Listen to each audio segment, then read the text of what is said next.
Welcome again, Pisces. It's May 2023. Didici here from astrology.com.au, and again, I'm departing from the office style chronological transits to focus more on just key issues that I think might be important for you now in terms of your spiritual path, your development, and how the planets, and in particular the North Node, or that karmic point, is playing out in your horoscope.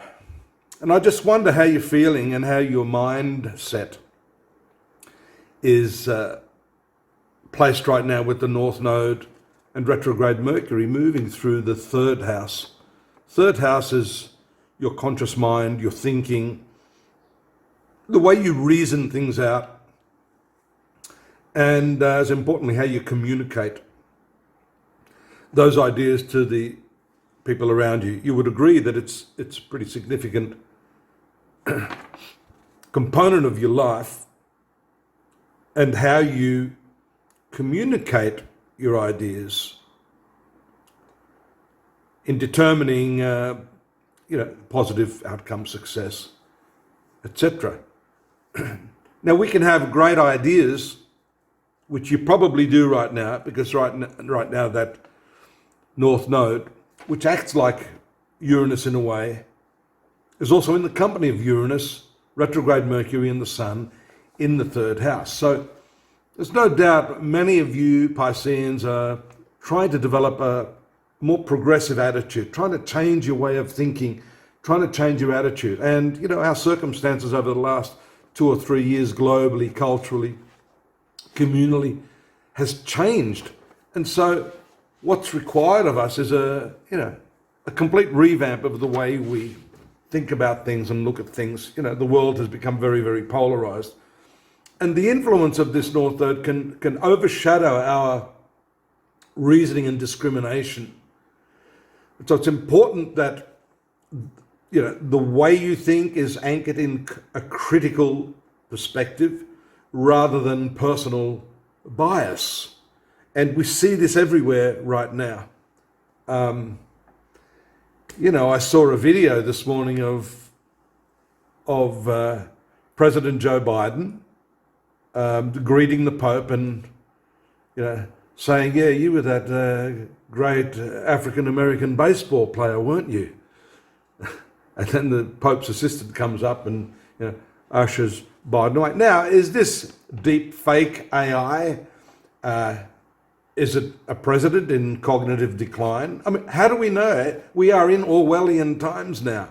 And so this is where our critical thinking, rather than just automatically accepting anything and everything that is handed to us on the silver plate, is absolutely necessary. And this, I think, is the key for you right now, Pisces. And I'm not just talking about the social implications. It's important in terms of your relationships right now, your co-worker relationships, relationships with your significant other, your social connections. If there's no clarity in the way you're conducting your conversations, if there's some sort of undermining of the clarity that you're giving to others in terms of your ideas, you're going to be misunderstood. And misunderstanding is the last thing we need in this world. So I want you to, by all means, move ahead with your progressive thinking, but I want you to do that independently. I don't want you to jump on the bandwagon, the Me Too bandwagon, and I use the Me Too in a generic sense, whatever cause or philosophy you're espousing. It becomes very easy when you have the group mentality behind you to, champion that cause. Oh, yeah. But this third house is the house of courage. And so the North Node is comfortable in this position. And if you use this energy wisely, what's going to happen is you're going to be able to muster up the courage, not to jump on the bandwagon with everyone else, but to express yourself even against an opposing tide of opinion. If you've discriminated, researched, thought through things clearly, critically, then your truth need not be substantiated by anyone else. The most significant self-evident truth is the truth of your own existence, your own beingness, your own experience, your own presence and awareness. And that really, I think, is the bedrock of what I'm trying to say here. Just get into that. That needs no conversation or articulation. Your experience of existence is self-evident.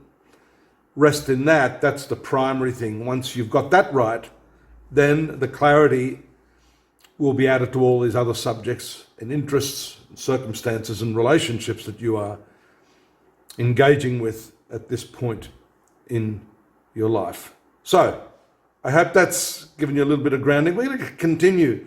I'm sort of enjoying this format to just focus on little things here that can give you an insight into yourself and that can be used as tools in a practical way. And I believe that's the proper use of astrology.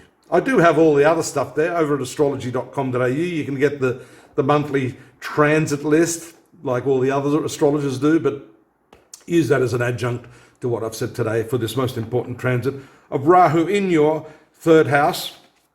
Don't forget to subscribe. Don't forget to drop me a line. I'd love to hear from you. I'll see you next month. Bye-bye.